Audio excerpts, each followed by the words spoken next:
Hello students, তোমরা কি জানো টেস্ট টিউব বেবি কি? টেস্ট টিউবে কি বাচ্চা তৈরি করা হয় না? মন দিয়ে শোনো, এটা কিন্তু নিটের কনসেপ্ট। এক্ষেত্রে টেস্ট টিউবে বাচ্চা তৈরি করা হয় না, বরং স্পার্ম এবং ওভামের ফার্টিলাইজেশন টেস্ট টিউবের মধ্যে করানো হয়ে থাকে। এটা তখন করা হয় যখন কোনো মহিলার রিপ্রোডাক্টিভ পার্ট ফার্টিলাইজেশনে অক্ষম হয়ে থাকে। এক্ষেত্রে মহিলার দেহ থেকে নন সার্জিক্যালি ওভাম নেওয়া হয় এবং পুরুষের দেহ থেকে স্পার্ম, এবং অ্যাপ্রোপ্রিয়েট এনভায়রনমেন্টে ল্যাবে টেস্ট টিউবের মধ্যে স্পার্ম এবং ওভামের ফার্টিলাইজেশন করানো হয়ে থাকে আর তৈরি হয় জাইগোট। এই ঘটনাকে বলা হয় আইভিএফ অর্থাৎ ইন ভিট্রো ফার্টিলাইজেশন।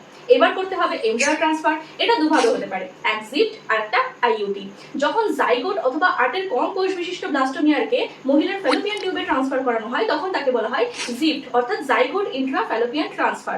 কিন্তু যখন 8 এর বেশি কোষ বিশিষ্ট ব্লাস্টোমিয়ারকে অথবা এমব্রায়োকে মহিলার ইউটেরাইন ক্যাভিটিতে পাঠানো হয় তখন তাকে বলা হয় আইইউটি অর্থাৎ ইন্ট্রা ইউটেরাইন ট্রান্সফার। তাহলে বোঝা গেল তো টেস্ট টিউব বেবি কি? এরকম ছোট ছোট কনসেপ্ট বিল্ড করতে ফলো করো বায়ো ফ্যামিলিকে।